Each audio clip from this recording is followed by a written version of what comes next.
went to school and I was very nervous.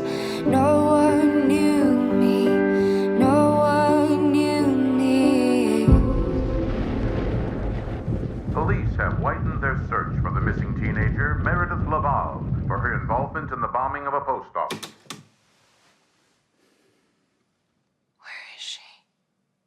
I find it kind of funny, I find it kind of sad. The dreams in which I'm dying are the best I've ever had. Find it hard to tell you, I find it hard to take. When people run in circles, it's a very, very mad world. Mad world. Mad world. Mad world.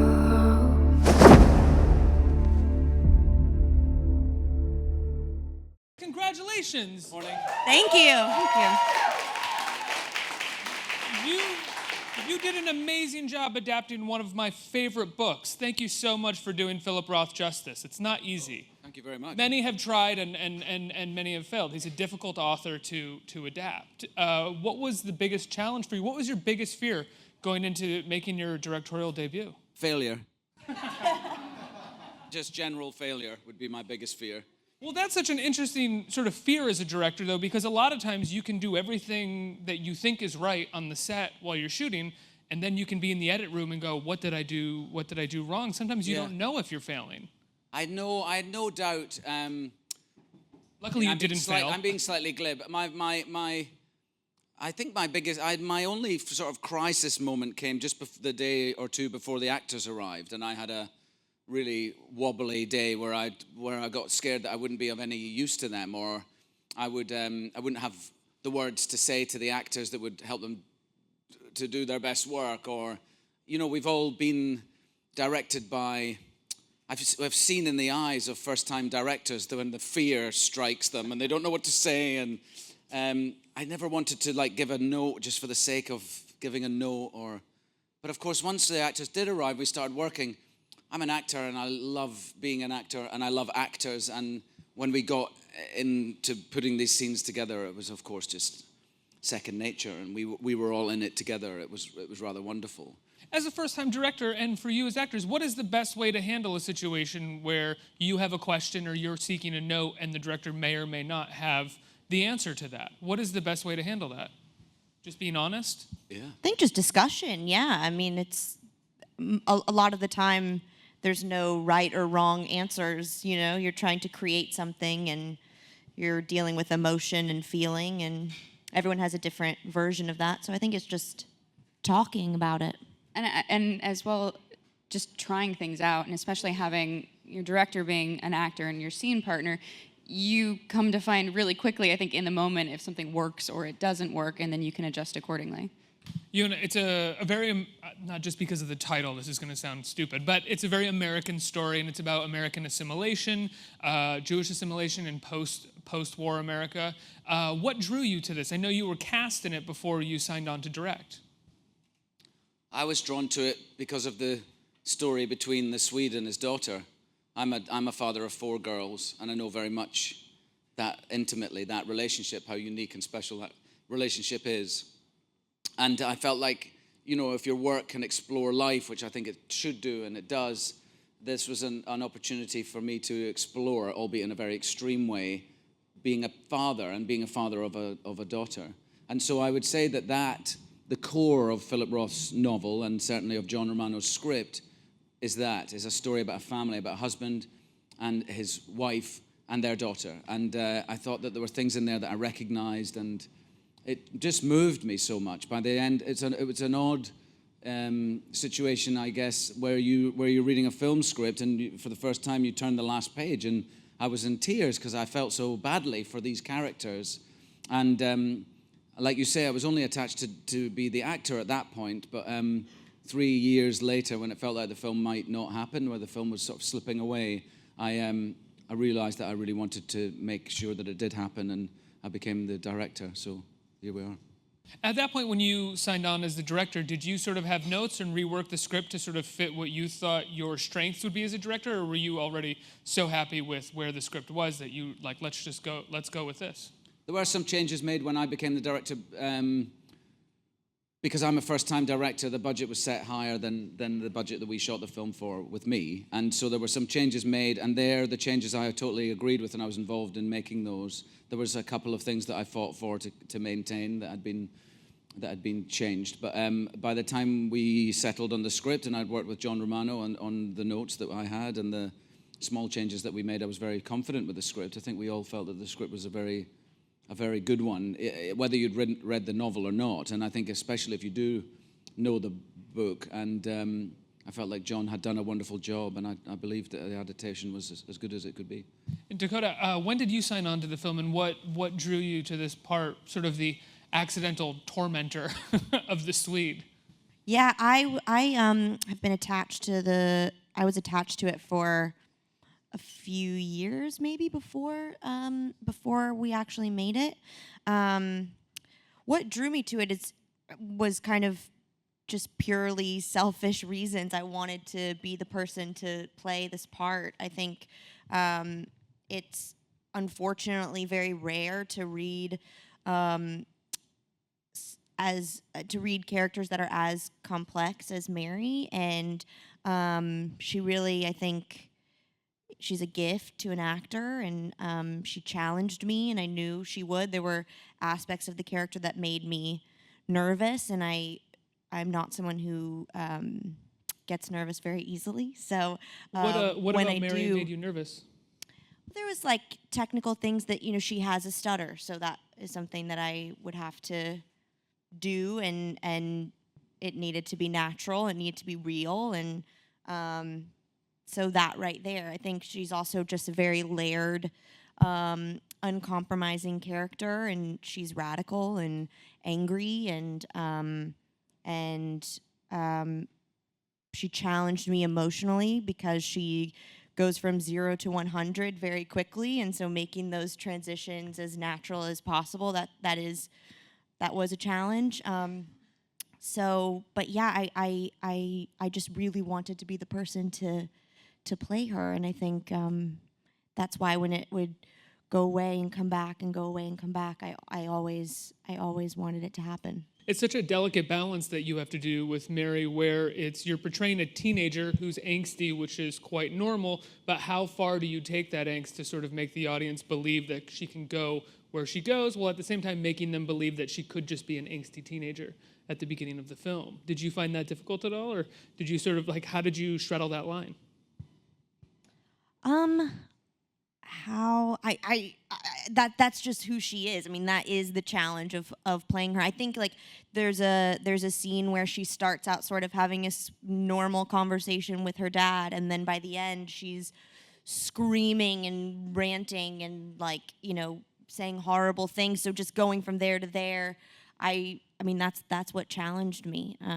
But I was lucky that in the script she was developed so well, and she was such a rich character on the page, so I felt like that was such a good guide for me, and so I just tried to stick to that, and of course having Ewan be a part of it with me was incredible too.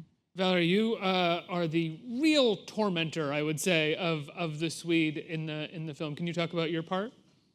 I play Rita Cohen, and she's the deliberate tormentor of the Swede. She emerges during Mary's absence after about a year, and she's also a political radical, and she proceeds to torment the Swede for really kind of inexplicable reasons. She's representative of sort of all of the fears that the American middle class have, the sexual liberation, political liberation, and Absolutely. She sort of flaunts all of it in front of his face. Absolutely. She's very enigmatic, and she is a metaphor in many ways and represents those things, and I think she has a real feeling about how the Swede looks at the women in his life and looks at his daughter, and so she torments him by sort of undermining all of his ideas about femininity and about being a woman, and that really does come to a head in the hotel room scene where it's the sexuality that's this point of torture for him. Ewan, I'm sure you've been asked this a lot as a first-time director who's also starring in the film, but I have to ask as well, like, how do you feel like you did directing yourself, and how were you on set, and how did you ever get insecure about it? Because it's a really delicate thing to sort of be telling people to do more about you. Yeah, no, I didn't. I found that part of it really to be never an issue. I mean, I always knew I was going to be acting in the film, and so as I was prepping the film, so did all the crew, and so we came up with we made all of it. We did a very, very rigorous preparation, I would say, for the movie. So by the time we started shooting the film, there was not going to be any major decision making to be made on set, other than how are we going to play the scenes, I think my DP, Martin Rue, and I had been really, really involved in going through scene by scene, discussing how the scene should feel, how we felt we might shoot them. I had brushstroke ideas about how each scene might play, but they were only just that. And then when we got on set, the actors and I would have the space alone. So we would ask the crew to step off, we'd shut the door on the set, and we would just be alone, me and the actors, and we would work the scene, maybe starting with the ideas that I'd had and see if that worked, and if it worked, that was fine, and if it didn't, we would explore until everyone was satisfied we had the scene. Then we would get Martin Rue in, and it would just be us and Martin, and we would show him the scene, because often a director of photography might have ideas about the light, or it might be better if you're not standing this side of the window, but that side of the window. We had ideas beforehand, sort of thematic ideas about backlighting some of the characters and some of the scenes to make them darker, more interesting, or more mysterious. And so we tried to, we had ideas. We didn't walk on set clueless. And that made my job quite easy, I think, because then when I was acting, I was just acting with the actors, and we were actors working on a scene. And I mean, technically speaking, I would watch the first take just to and that was the only break to the sort of normal rhythm of filmmaking, I would say. And because we would do a first take, and then I would say sorry to the actors, and I would run off and watch the first take back, and then I would come back, and we would work through the takes then without me looking at the monitor, because I knew I trusted Martin, he was operating as well, and I knew what we were getting. And then direction was always, I think there's some sort of misunderstanding about direction anyway. I can gather that from the questions I've been asked, not by yourself, but in this process of publicity. Thank you. Like people that say to me, how did it feel to tell the actors what to do? And a very poor director tells the actor what to do. And I would like to think I'm not one of those. So it's much more of it's much more together than that. It's a creative conversation directing. It's a creative conversation with your crew, with Dan Clancy, the production designer, Lindsay McKay, the costume designer, Judy Chin, the makeup designer, Jason Sika, who did our hair, and Martin, the lighting cameraman, and the actors. It's a collaboration. And yes, I had ideas about how scenes might play, and I had feelings about if they wanted to go this way as opposed to that way. But it's never a question of standing there telling your acting partner, "We'll do it like this," Have you guys ever had that happen to you before when you're making a movie? Do it like this. Sort of yes. Directors doing that to you? Yes. And that's when you were like, when I'm a director, I won't do that, yeah. So it sounds like you guys had an incredibly sort of organic building process when it came to creating these scenes. It wasn't even kind of like you had the strictest visual ideas. You were like, let's all work together when we see what the scene is, and then we can build the best possible thing. Well, like I say, we did have visual ideas, Martin and I. But I didn't want to impose blocking on the actors.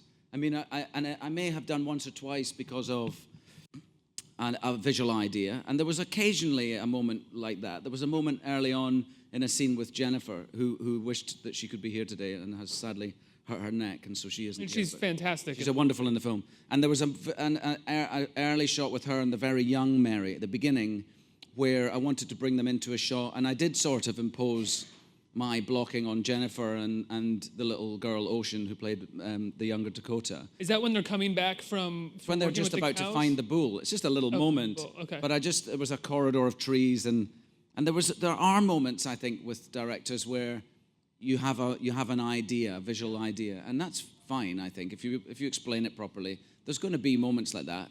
It's not a free for all, and also some actors do want you. It's important that you do have an idea. I think it's sort of, there was a couple of the bigger scenes there was a barbecue scenes with lots of actors in it where I didn't know. I mean, I can't really tell until we all get there.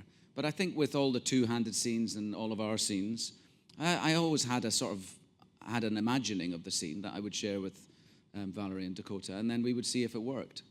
When it comes to making this movie, I've read the book and I said that I love the book. There's a wonderful scene in the book. It's really the sort of, not the crutch, but a pivotal moment in the book where young Mary and the Swede, young Mary asks to kiss her father. And in the book, it's this wonderful moment where he brings everything back to that. Has everything essentially that has happened to my daughter happened because of this one moment where I denied her a sort of passionate kiss that she had always seen me give my wife. And when I heard that this was being adapted into a movie, my first thought was there's no way they're going to be able to get the sensitivities of that scene on film, and you did it, and you did it so beautifully. Were you worried about that scene at all, how it would read to the audience, how people would respond to it? Because it is such a, I think, a gray sort of moment in the story that also channels so much about everything that happens. Yes. My worries about that scene were my worries were that I wouldn't be able to, I wasn't worried about being able to do it, like with Hannah, the actor. I knew that we could do the scene.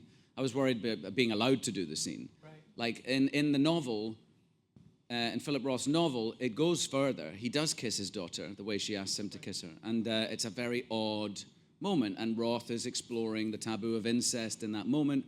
However, it doesn't ever become that their relationship is an incestual one. Somehow it's not. It's just a moment in time where there was a blurring of a line or something.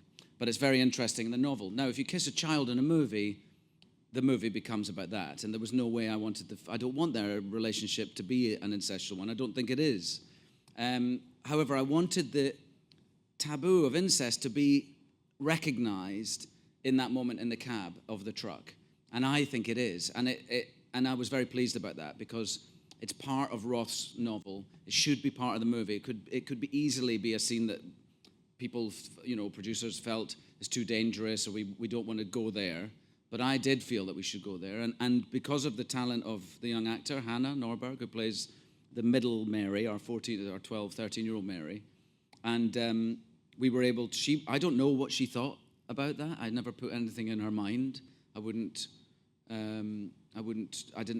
spoke to her mother a little bit about that scene, but I didn't want to put something into the mind of a child that isn't there already. So I just let her play the scene as she thought, and I saw that she seems to understand what that scene's about. And I think with the simple coverage on 2 sizes on her and then 2 sizes on me, you get the flavor that Philip Roth was exploring in the novel. I'm quite pleased about that. Yeah, absolutely. It's a wonderful scene. Dakota, where Mary goes by the end of the film, without giving anything away, I won't say exactly for those who haven't read the book, is it's pretty rough stuff for an actress. How did you prepare for those scenes? I didn't really do anything that I could tell you that to prepare for it. I think I just how I prepare as an actor for anything is just my own imagination, sort of daydreaming about it. So I did a lot of that, and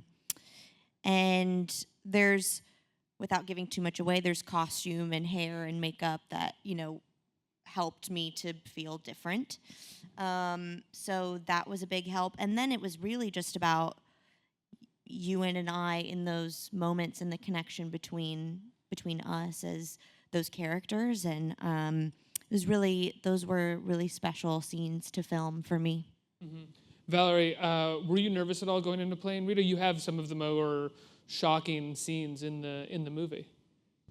I was nervous when I read the script, I think, and once I decided that I was going to try to embody this character, I sort of immediately and necessarily had to put those fears aside. It would be, I think, easy to be very self-conscious in certain scenes that we did together, and it's kind of just something that I had to compartmentalize.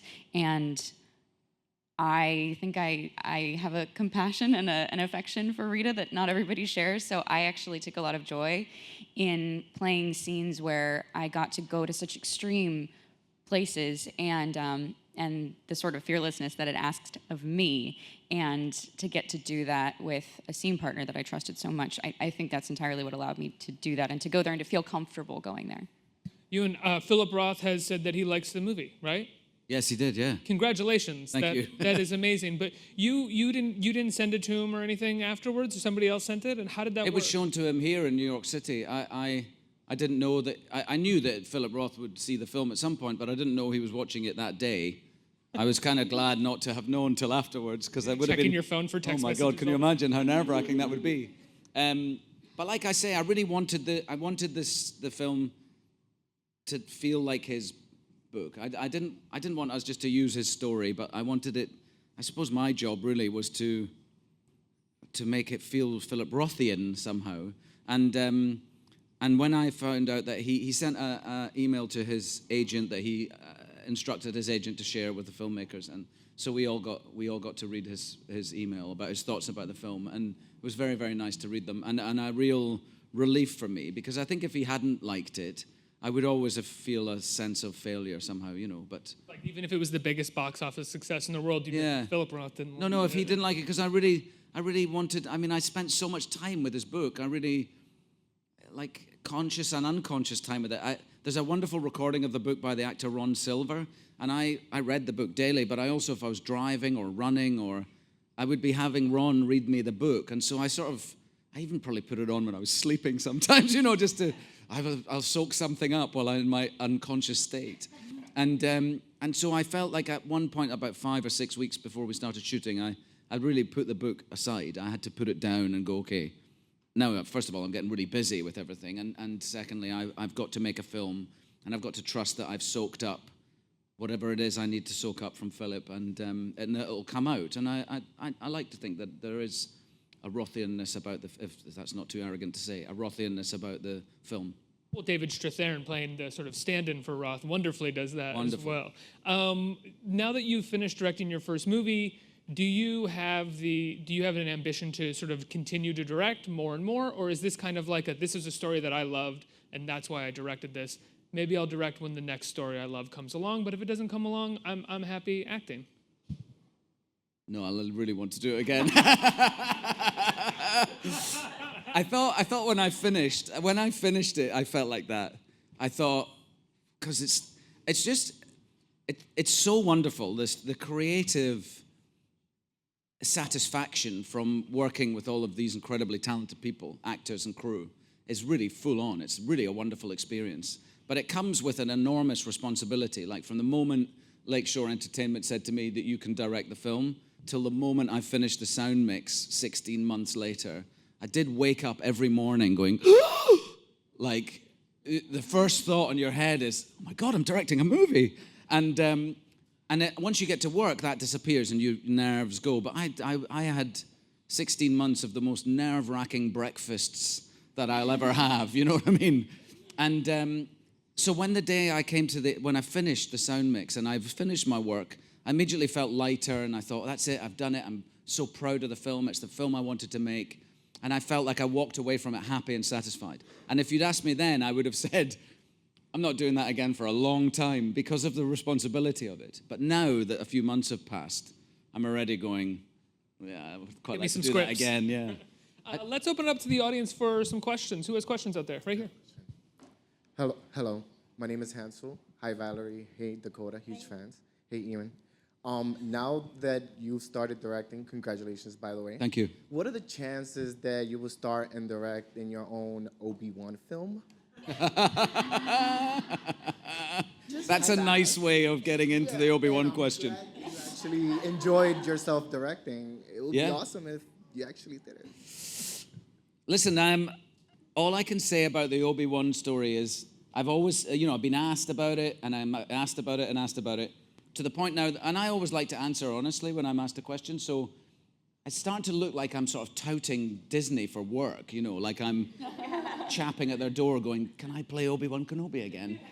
The truth is, I'd be very happy, I've always been said, I'd be very happy to do it. I've always thought that there must be a story, and they're making spin-off movies, and there must be a story between the last one that I did and the one Alec Guinness did. Maybe even 3 or 4 films in there, I don't know, trilogy. But I've always said I'd be happy to do it, and I would. I enjoyed playing Obi-Wan Kenobi. I liked the acting challenge of trying to be a younger Alec Guinness, and that would be as interesting now as it was then, you know, to be a bit older and be a bit closer to Alec Guinness in the first film that he did. So yeah, I'm up for it, but there's nothing on the table. There's been no phone call yet, so we'll wait and see what happens. But maybe one day that'll happen. I think they're boarded Disney till like 2025 or something. So I don't hold your breath. If we're asking questions about Ewan's previous work, I've got my own question as well. As someone who read Trainspotting numerous times in high school and loved that movie, loved Irving Welsh's sequel, which you guys just shot. Yeah. Have you seen the film? How's it looking? How was the shoot? Did it feel like you guys were recapturing the magic from before? Yes. The sort of heroin glam magic from before? I have seen it, yeah. Yeah? I've How's seen it a look? rough, it's not finished, but I've seen a rough cut of it. Yeah? It's very good.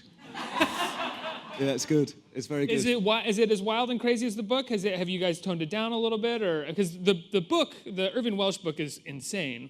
I can't really talk about it, to be honest. I mean, Fair enough. I don't want to spoil it for anybody, but it's very, very. It's a very beautiful film. So I think you think you'll like it very much. Oh, I can't wait. Yeah. Next question from the audience. Hey. Hi, everybody. My name's Elizabeth. Hi, Ewan. I just want to say my kids used to have Moulin Rouge on a loop. On a loop. So it was their favorite movie. I actually thank you. You gave me such a gift. I actually read the book because I knew I was coming to this talk. And it was a hard book. It's got a lot of words. I can't swear I read every page. I skipped pages here and there. But it left me, and I've left the last chapter. I can't bring myself to read it. But it gave me a dark, scary feeling. And I'm just hoping is that what you were pushing for with the movie, that dark, foreboding kind of... It's a tragedy, you know. It's a tragic story. And it's quite unusual to get an opportunity to make tragedies these days, I suppose. And I feel like the story tightens and darkens as it goes along. Yeah, absolutely. Next question. Hi, Ewan. Question: what did you learn about being an actor after being a director? Have you learned about the acting experience from a completely different angle? I think there's a lot to learn about acting from the editing process. Like, I think it's quite interesting having edited a movie. I made a short film in the 90s, but I've never edited a feature film, and being involved in that process was very, very interesting and very telling about what we need to make a movie and what, you know, variety of. But I don't know that.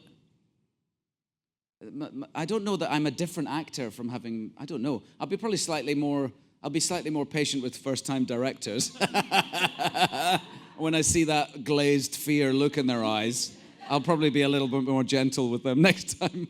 Variety is an interesting word, though. Was that something that you sort of came to realize in editing this film, that like as a director and as an actor, variety is extremely important when you get into the edit? Was that something? It can be. I mean, it can be very useful. And I think with all good actors, and certainly the cast was full of amazing actors, and nobody's just doing a take again the same way. There's always because actors are trying different things. I think alone or with the encouragement of me or from a conversation that we have or with the DP or whatever influence, every take is slightly different, and it's a very interesting process to, like I felt on set, I made notes with my continuity lady on set, like my feelings about my favorite takes. And I don't know, 60, 70% of the time those are the takes that I used, I think, in the film. And but sometimes there was different. There's a moment. Also you have to edit scenes. There was a very, very long scene, which was our 7th scene in the movie, between Lou and Jennifer, between Lou and Dawn and the Swede. And it was like an 8-page dialogue scene right off the bat with characters that we don't really know yet. And it was too long, and I always felt it was too long when we shot it, but we edited it down in post, in the edit. And there you have to, on paper, you decide what lines are going to go. And then it's like a game of chess, how you show the scene with those moments gone, without it being abrupt, or without the audience noticing shifts in rhythm or anything. And that was fascinating. But I think variety is just something that naturally happens with actors anyway. But I think we have time for one more question right there. Hey guys, so this question is actually open to all of you. So when filming the movie, was there like any particular scenes that were a little uncomfortable for you guys, like trying to get it done, and then how did you overcome it? I have to say, not there was nothing that I would describe as uncomfortable. I definitely, when Mary is in the film, the scenes are very they are complicated, and they were all challenging in a different way. I mean, I guess the one that we changed in the walking out the door, it was raining one night, and there was something that was written that Mary was supposed to do that I didn't feel that she would do that, and so we sort of reimagined the scene on the spot, me and Ewan together, and so it played differently than it was written and how we had imagined. And it all started from having to overcome the obstacle of rain, I suppose, and having to overcome that led us to discover that creatively it should be different. So I guess that's an example of something not uncomfortable, but a challenge. Yeah.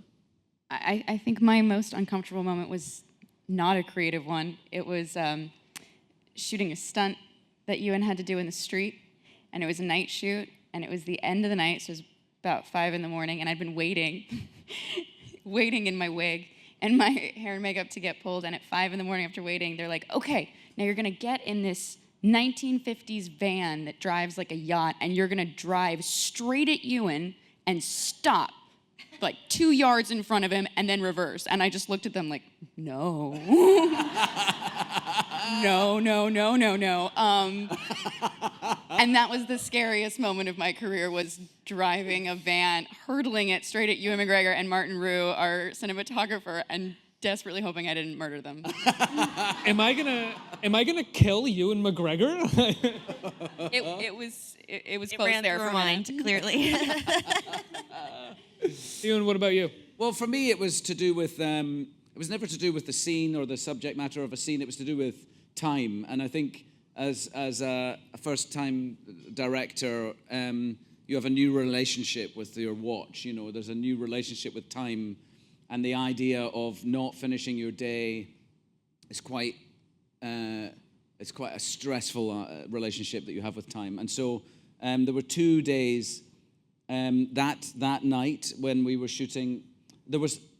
It's sort of also, directing is sort of managerial here and there. And in order to afford a New York street that we wanted to, I sort of consolidated what were 2 nights into one. And so it was a way of getting the street that I wanted, and I felt that was right for the film, this street in Pittsburgh where we shot, that we turned into a New York street. But I left a lot of work to be done in that one night as a result. And when it came to that part of the second scene of the night, if you like, which involves me running through traffic and Valorie driving this old van and a car stunt, and I just was racing against the clock, and we were doing our take and running to the next take, and it wasn't as comfortable as you might have wanted it to be. And then the very last scene in the film, which I won't spoil by describing the scene, but it was an outdoor scene, and we had several actors in prosthetic old age makeup, which takes a very, very long time to apply. And we lost the light at about 4:30 in the afternoon. And it's an extraordinarily important sequence. And it was the only time in the movie where I started the day thinking that I wouldn't finish the day. I really didn't think we were going to do it. I couldn't imagine how we were going to do it. And I raced around, and it was David Strathern's very first day on set. And I've often apologized to him that when he sort of got to know me as a director like this, going, okay, David, so we're doing this scene over here, and he was like, it's okay, I've got it. He that's was so interesting, because that's the one scene that you're not really. I mean, one of Yeah. the few scenes that you're also not in. Not in, So yeah. So the most stressful day didn't involve you acting on camera I know. at all.